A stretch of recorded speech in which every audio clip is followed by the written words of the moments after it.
América Latina en tiempos de las dictaduras de seguridad nacional. Bueno, voy a hacer un breve resumen de los puntos que a mi parecer son los más destacables de la lectura. Todo esto se centra en el contexto de la Guerra Fría, donde América Latina recibió un asesoramiento, enfrentamiento y apoyo de Estados Unidos para implementar dictaduras de seguridad nacional que eliminará la subversión marxista. La política exterior de Estados Unidos hacia América Latina. Estados Unidos planificó su política exterior de acuerdo a su experiencia durante la Segunda Guerra Mundial. Se imaginaba una posible guerra total con la URSS para América Latina, así que elaboró una doctrina de seguridad hemisférica contra el comunismo, plasmada en la firma del Tratado Interamericano de Asistencia Recíproca en 1947. Dicho tratado implicaba que las instituciones militares latinoamericanas actuarían como un bloque bélico dirigido estratégicamente por Estados Unidos en una defensa colectiva continental ante agresiones externas. En la Conferencia Interamericana de Caracas de 1954, Estados Unidos consiguió aprobar una resolución que consideraba una amenaza para la soberanía de cualquier estado latinoamericano, el control de las instituciones estatales por el movimiento comunista internacional. En menos de 3 meses, las declaraciones se transformaron en hechos con el golpe de Estado contra el gobierno de Jacobo Arbenz en Guatemala. La emisión de los latinoamericanos para la política exterior de Estados Unidos debía ser mantener la seguridad interior y poseer enfrentamientos entre sí en una especie de división internacional del trabajo en materia de seguridad.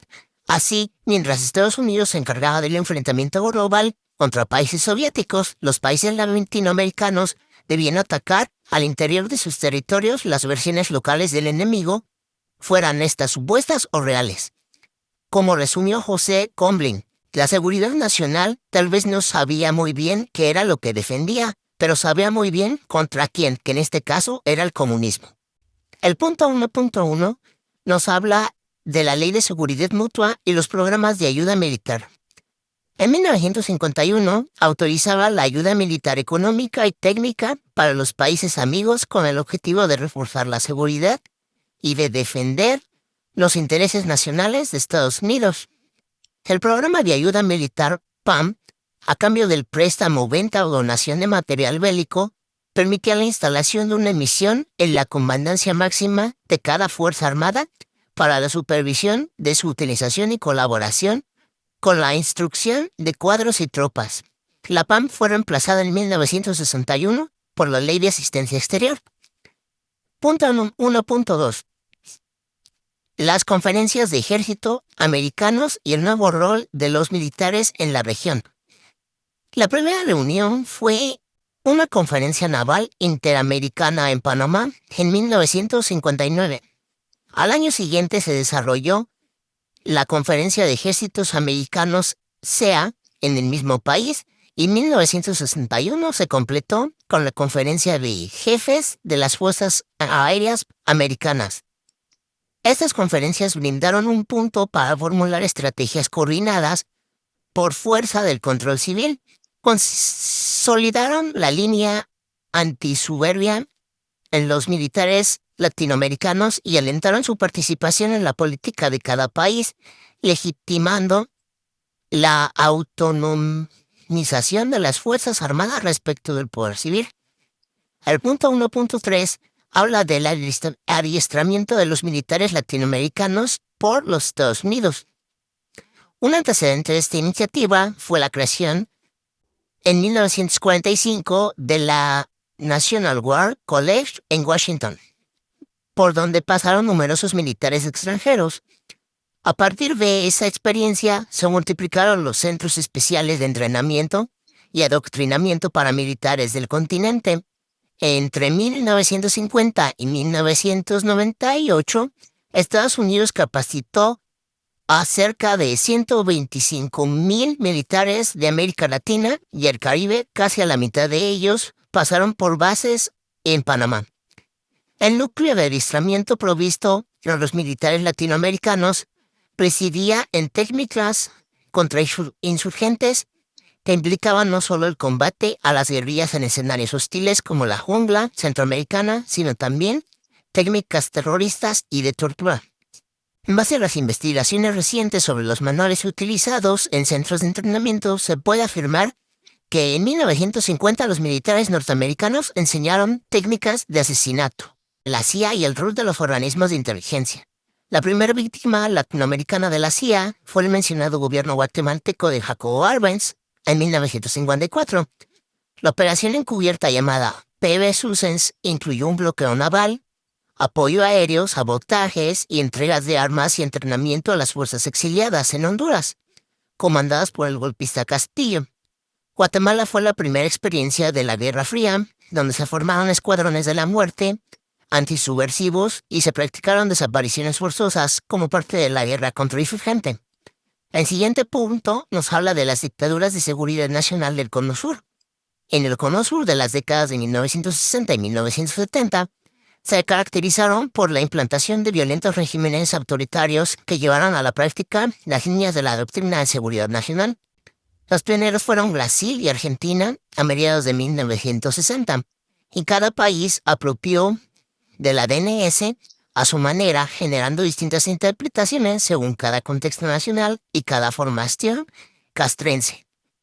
El siguiente punto son las crónicas de los golpes de Estado. La CIA había intervenido con una inversión de $20 millones en las elecciones de 1962 para evitar que Goulart controlara el Congreso. 2 años después, un movimiento golpista liderado por Humberto Castello derrocó mediante un golpe de Estado al presidente, contando con el apoyo del embajador norteamericano de Brasil y el agregado militar Walters. La dictadura brasileña fue la primera aplicación concreta de la DNS en la región. Los jefes militares suspendieron la constitución, censuraron la prensa y proscribieron a numerosos políticos que se arrogaron la potestad de detener sin proceso judicial a cualquier sospechoso e instauraron una feroz represión a toda disidencia. Los golpistas crearon en 1964 un gobierno para centralizar los servicios de inteligencia del Servicio Nacional, que fue llamado SNI, y aquí nos empieza a hablar de que en Bolivia, un país decano en golpes de Estado, Víctor Paz fue derrocado en 1964, que un poder el general René Barrientos, cuyo régimen intentó establecer un pacto con sectores del campesinado en tiempo que reprimía el movimiento obrero, en especial a los mineros. Aquí se formaron algunas guerrillas rurales que fueron comandadas por el Che Guevara, quien no logró consolidar el movimiento, quien también fue capturado y luego asesinado en 1967. Grupos paramilitares en la región. La fuerza contra insurgentes del Cono Sur no solo implementaban dictaduras de seguridad nacional para reprimir a los movimientos sociales, las organizaciones armadas y los partidos progresistas populares. Se formaron agrupaciones paramilitares y paraestatales que tenían íntimas conexiones con el Estado. Estos grupos de derecha que actuaban de manera terrorista operaban en muchos casos durante regímenes democráticos, preparando el terreno de lo que sería la represión posterior de las dictaduras. En este apartado se analiza la AAA, Patria y Libertad y los escuadrones de la muerte. La AAA, Alianza Anticomunista Argentina.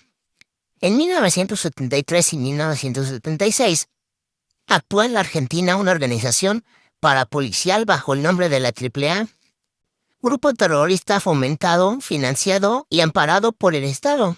Tras la muerte del líder durante el gobierno de María Estela de Perón, se convirtió en uno de los hombres con más poder del país y fue el fundador de la AAA e incluyó dentro de sus filas mercenarios y criminales de la Organización del Ejército Secreto de Francia.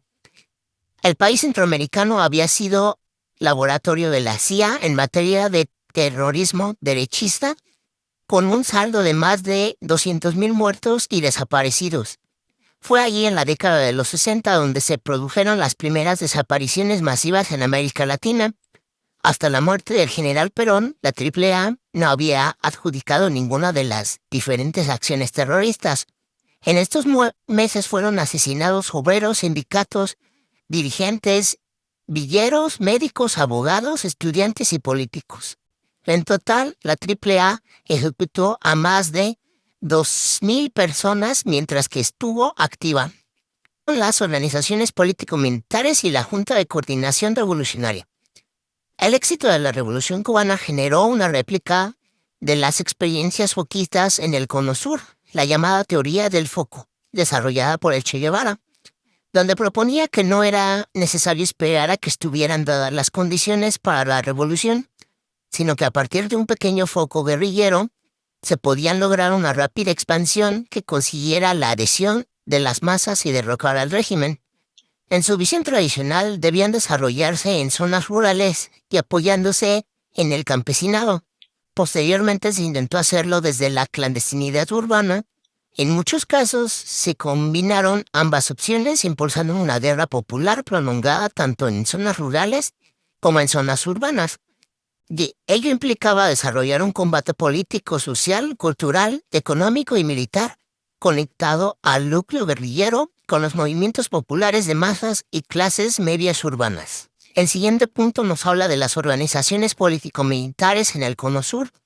La famosa experiencia foquista del Cono Sur se desarrolló en Bolivia, con la llegada encubierta del Che Guevara en noviembre de 1966 y la formación del Ejército de Liberación Nacional. La guerrilla estableció un campamento en diciembre cerca del río Ñacahuasha, donde participaron cubanos, bolivianos y el intelectual Regis Debray. Tras meses de inconvenciones y deserciones, el Che fue capturado junto a la mayoría de los sobrevivientes en octubre de 1967, siendo posteriormente asesinado. Patria y Libertad Chile nos dice que el Frente Nacionalista Patria y Libertad fue un movimiento terrorista paramilitar chileno de extrema derecha que buscó derrocar a través de sabotajes y asesinatos al gobierno democráticamente electo de Salvador Allende. Hasta el derrocamiento del presidente de la Unidad Popular, este grupo terrorista realizó toda clase de sabotajes y atentados, muchos de ellos financiados por la CIA. El grupo contaba con un himno donde remarcaban su perfil nacionalista y anticomunista.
El primer sabotaje se denominó la Noche de las Mangueras Largas, que contó con el apoyo logístico por parte de José Toribio Merino.